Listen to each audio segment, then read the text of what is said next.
আসসালামু আলাইকুম সবাইকে। Day offer medical student and doctor গ্রুপের পক্ষ থেকে স্বাগতম জানাচ্ছি। সাথে আছে মোহাম্মদ সাফওয়াত ইমন। আজকে আমাদের সামনে যে টপিকটি নিয়ে আলোচনা করব সেই টপিকটি হচ্ছে অ্যাবনর্মালিটিস অফ টুথ ডেভেলপমেন্ট। যে টপিকটি হচ্ছে আমাদের ডিসঅর্ডারস অফ টুথ ডেভেলপমেন্টের আন্ডারে। চলুন তাহলে শুরু করি। প্রথমত আমরা দেখে নিই একটা টুথের আইডিয়াল ডেভেলপমেন্টের জন্য কী কী রিকোয়ারমেন্টসের দরকার হয়। তাহলে আমরা বক্স 2.1 দেখতে পাচ্ছি formation of a full complement of teeth, অর্থাৎ আমাদের একটা টিথের যে ফুল কম্পোনেন্ট রয়েছে ওই টুথের হচ্ছে আমাদের ডেভেলপমেন্টের দরকার রয়েছে।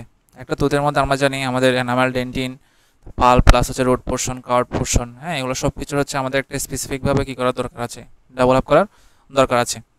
এরপরে বলা হচ্ছে normal structural development of dental tissues, অর্থাৎ পাশাপাশি আমাদের যে ডেন্টাল টিস্যুগুলো রয়েছে এর মধ্যে এই যে আমাদের রন্ডোপ্লাস্ট, হ্যাঁ, তারপর হচ্ছে এমিলো ব্লাস্ট সেল। এরপরে আমরা যে বিভিন্ন ধরনের আমাদের টুথের যে ডেভেলপমেন্টাল স্টেজের মধ্যে এনামেল অর্গান থেকে শুরু করে তারপর ডেন্টাল লেমিনার, ডেন্টাল ফলিকল, হ্যাঁ, সব কিছুর হচ্ছে আমাদের একটা স্ট্রাকচারাল ডেভেলপমেন্টের দরকার আছে, যেগুলো আলটিমেটলি কী করে আমাদের হচ্ছে আইডিয়াল ডেন্টিশনে হেল্প করে। এরপরে বলা হচ্ছে eruption of each group of teeth at the appropriate time into an adequate space, অর্থাৎ বলা হচ্ছে আমাদের প্রত্যেকটি টুথের যে ইরাপশন টাইম রয়েছে ওই অ্যাপ্রোপ্রিয়েট টাইমে এবং হচ্ছে প্রত্যেকটি টুথের জন্য যে আলাদা আলাদা টুথ সকেট রয়েছে ওই এডিকুয়েট স্পেসে হচ্ছে টুথের যদি ইরাপশন হয় তাহলে আলটিমেটলি আমাদের আইডিয়াল ডেন্টিশনটা আমরা পেয়ে যাব। এরপরে বলা হচ্ছে নর্মাল ডেভেলপমেন্ট অফ জ সাইজ অ্যান্ড রিলেশনশিপ, অর্থাৎ আমাদের যে ম্যাক্সিলো বা ম্যান্ডিবলের যে সাইজ এবং রিলেশনশিপ রয়েছে ওটা নর্মাল ডেভেলপমেন্টের দরকার আছে। এরপরে বলা হচ্ছে eruption of teeth into correct relationship to occlude with their opposite numbers, অর্থাৎ বলা হচ্ছে এদের অবশ্যই একটা কারেক্ট অক্লুশন মেনটেন করতে হবে, যাতে করে কি করা হয় আমাদের আইডিয়াল যে ডেন্টিশন ওই ডেন্টিশনের পাথওয়েটা ইজিলি ফলো করা যায়। এই ক্ষেত্রে আমাদের প্রত্যেকটা ইরাপশন, তারপর শেডিং, তারপর হচ্ছে রিগুয়েট স্পেস, হ্যাঁ, এরপর হচ্ছে complement of the teeth, dental tissues, সবগুলো হচ্ছে ইন্টারকানেক্টেড। এরপরে বলা হচ্ছে maintenance of tooth position by normal soft tissue size and pressure, অর্থাৎ বলা হচ্ছে আমাদের টুথের যে পজিশনটা রয়েছে এটা হচ্ছে ভালো মতো আমাদের মেনটেন করার জন্য আমাদের আশেপাশে যে জিঞ্জিভা রয়েছে, পেরিওডন্টাল স্পেস রয়েছে, পেরিওডন্টাল টিস্যু যে লিগামেন্ট রয়েছে, হ্যাঁ, প্রত্যেকটার হচ্ছে কি আমাদের নর্মাল সাইজ এবং প্রেশার খুবই গুরুত্বপূর্ণ ভূমিকা পালন করে। এবার আমরা জেনে নিই আমাদের একটা টিথের ডেভেলপমেন্টের মধ্যে কী কী ডিসঅর্ডার হয়ে থাকে। প্রথমত দেখতে পারি আমরা নাম্বারের ভিত্তিতে অ্যাবনর্মালিটিস, যেমন হচ্ছে অ্যানোডনশিয়া আর অলিগোডনশিয়া, যেটাকে হাইপোডনশিয়া বলা হচ্ছে। এরপর বলা হচ্ছে ইরিটেশনাল টিথ অর্থাৎ হাইপারডনশিয়া। এরপরে আমরা দেখতে পাচ্ছি disorders of eruption, defects of স্ট্রাকচারের মধ্যে এনামেলে ডিফেক্ট থাকতে পারে, ডেন্টিনে ডিফেক্ট থাকতে পারে, সিমেন্টামে ডিফেক্ট থাকতে পারে। এরপর ডেভেলপমেন্টাল অ্যানোমালিসের মধ্যে আমরা দেখতে পাচ্ছি ডেন্টাল টিস্যুসে আমাদের ডেভেলপমেন্টাল অ্যানোমালি হতে পারে, অথবা হচ্ছে আমাদের dental tissues along with adjacent বোনের মধ্যে ডেভেলপমেন্টাল অ্যানোমালি থাকতে পারে। এবার বলতেছে কিছু ইন্ট্রিনসিক ফ্যাক্টরের কারণে যদি পিগমেন্টেশন দেখা যায়, পাশাপাশি যদি কোনো ধরনের আমাদের হচ্ছে বিনাইন ল্যাশন আমরা দেখতে পাই, ওডন্টমস, এগুলোর কারণে আমাদের টিথের একটা নর্মাল ডেভেলপমেন্ট ব্যাহত হতে পারে। এবার আমরা অ্যাবনর্মালিটিস অফ নাম্বার নিয়ে যদি একটু আলোচনা করি তাহলে প্রথমে আমরা দেখতে পাচ্ছি অ্যানোডনশিয়া, অর্থাৎ বলা হচ্ছে total failure of development of a complete dentition is exceedingly rare, অর্থাৎ বলা হচ্ছে আমাদের একেবারেই টুথের কোনো ধরনের ডেন্টিশন আমরা দেখতে পাবো না, হ্যাঁ, এই ধরনের হচ্ছে সাধারণত হয়ে থাকে না।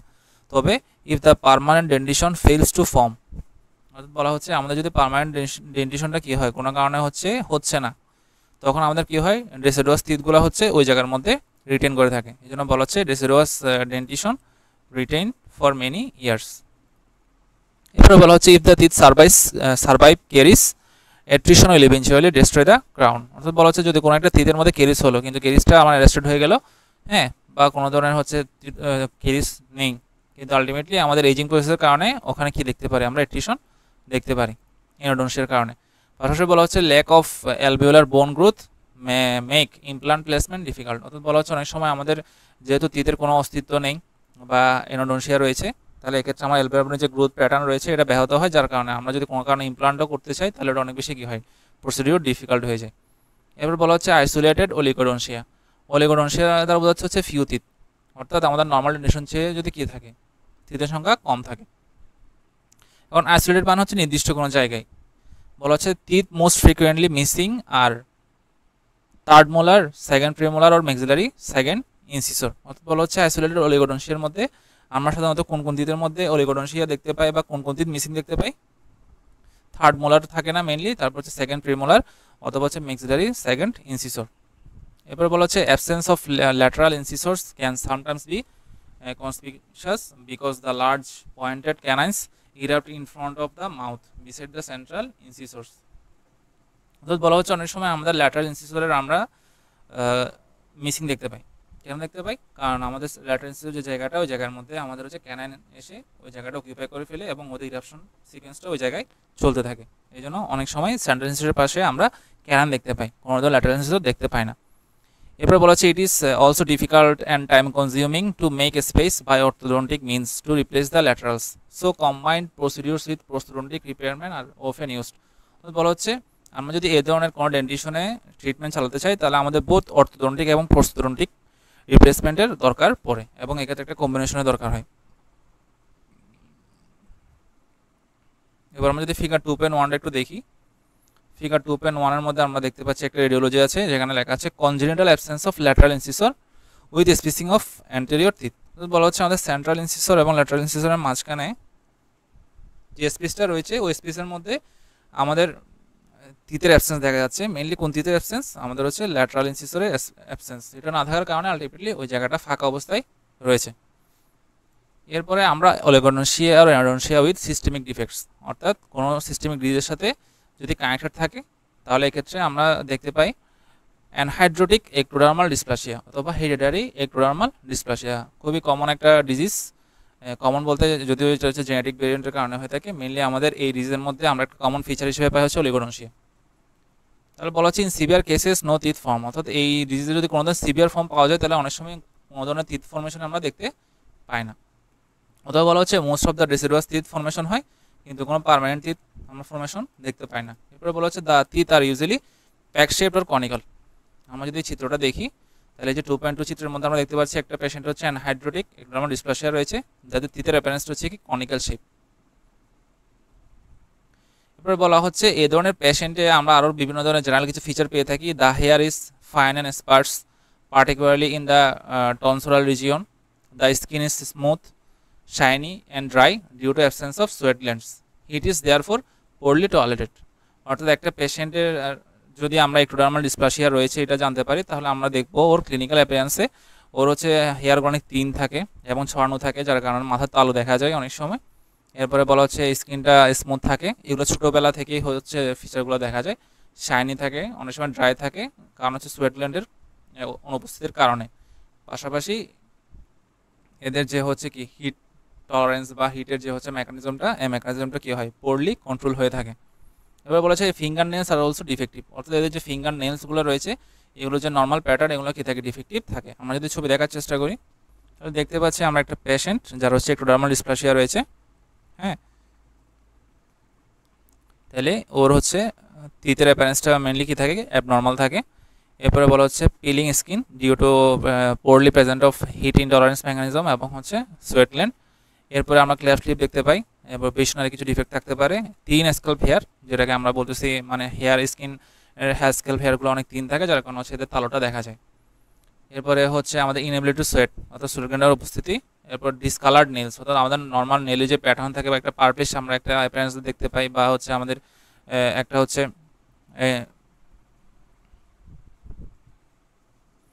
নেলে যে গ্রোথ প্যাটার্ন ওই গ্রোথ প্যাটার্নটা এই ক্ষেত্রে হচ্ছে কিছুটা ভিন্নতা দেখা যায়। আমরা যদি নিচের দিকে দেখি তাহলে দেখা যাচ্ছে এই যে এই পেশেন্ট হচ্ছে একটোডার্মাল ডিসপ্লাসিয়ার পেশেন্ট। তাহলে এর যে নর্মাল ফেসের অ্যাপিয়ারেন্স আমরা খুব কমনই দেখি আমাদের আশেপাশে আমরা তাকালে এই ধরনের পেশেন্ট আমরা দেখতে পাই। হ্যাঁ, এদের যদি আমরা হচ্ছে ওরাল অ্যাপিয়ারেন্স দেখি তাহলে দেখা যাচ্ছে এদের হচ্ছে কি অলিগোডনশিয়া রয়েছে। পাশাপাশি আমাদের যে স্কিন ক্রিস রয়েছে পাল্প এবং সোলে এগুলোর অনুপস্থিতি দেখা যায়। পাশাপাশি এদের হচ্ছে নেলে যে প্যাটার্নটা এই প্যাটার্নটা হচ্ছে আমাদের মতো যে হচ্ছে কনিক্যাল শেপ, হ্যাঁ, বা হচ্ছে যে পার্পলিশ যে অ্যাপিয়ারেন্স ওই অ্যাপিয়ারেন্সটা থাকে না। আমরা এদের হচ্ছে হ্যান্ডের তারপর হচ্ছে ফুটের যে নর্মাল হচ্ছে অ্যাপিয়ারেন্স ওটা দেখে আমরা শনাক্ত করতে পারি। তবে এক্ষেত্রে মেন ক্যারেক্টারিস্টিক যে পয়েন্ট এটা হচ্ছে এদের ফেসের অ্যাপিয়ারেন্স। এই ফেসের অ্যাপিয়ারেন্সটা আমরা খুব বেশি সহজে আমাদের চোখে দৃশ্যমান হয়। তাহলে বক্স 2.3 যদি আমরা দেখি তাহলে দেখা যাচ্ছে আমাদের মেজর ফিচার কী কী রয়েছে। মেজর ফিচারের মধ্যে রয়েছে এটা একটা সেক্স লিঙ্কড রিসেসিভ ট্রেট, পাশাপাশি হাইপোডনশিয়া থাকবে, স্ক্যান্টি হেয়ার থাকবে যেটাকে হাইপোট্রিকোসিস বলতেছে, এবং অ্যানহাইড্রোসিস থাকবে। অ্যানহাইড্রোসিস মানে হচ্ছে কি ইনএবিলিটি টু সোয়েট, অর্থাৎ এদের সোয়েটিং যে ক্যাপাসিটি অনেক কম থাকে। এরপরে বলা হচ্ছে implants can not be placed in the maxilla during growth. অর্থাৎ এদের ক্ষেত্রে যদি আমরা ট্রিটমেন্ট প্রোটোকল মেনটেন করতে চাই তাহলে এখানে আমরা দেখতে পাই implant cannot be placed in the maxilla during growth, but it may be possible to use many implants or implants in the anterior mandible from a younger age because without teeth to erupt alveolar growth is complete. অর্থাৎ বলা হচ্ছে এক্ষেত্রে আমরা implant না করার আগে আমরা mini implant আর implant use করতে পারি আমাদের মেন্ডিবলে। হ্যাঁ, যাতে করে কি হয় মেন্ডিবলে যে অ্যালভেওলার গ্রোথটা আছে ওটা ঠিকমতো থাকে। এরপরে বলা হচ্ছে ultimately tooth supported fixed partial denture or implant supported over denture is often a good solution। তাহলে এক্ষেত্রে আমরা টুথ সাপোর্টেড পার্শিয়াল ডেঞ্চার বানাতে পারি পেশেন্টের জন্য আর্টিফিশিয়াল টুথ দিয়ে, পাশাপাশি implant supported over denture use করতে পারি। অর্থাৎ ইমপ্লান্টের মাধ্যমে আলটিমেটলি আমরা ঠিক করতে পারি ডেঞ্চার ফর্ম করতে পারি, যেটা হচ্ছে আমাদের এই ধরনের পেশেন্টের ক্ষেত্রে যে জয় রিলেশনশিপ বা বিভিন্ন ধরনের সোয়েলিং বা ডিগ্লোটেশন যে মেকানিজমগুলো রয়েছে ওখানে হেল্প করবে। এবার আমরা অন্যান্য কন্ডিশনস যেগুলোর সাথে কি অলিগোডেনশিয়া আমরা দেখতে পাই। এর মধ্যে প্রথম যেটা সিনড্রোমের নাম বলা হচ্ছে এটা হচ্ছে কি ডাউন সিনড্রোম।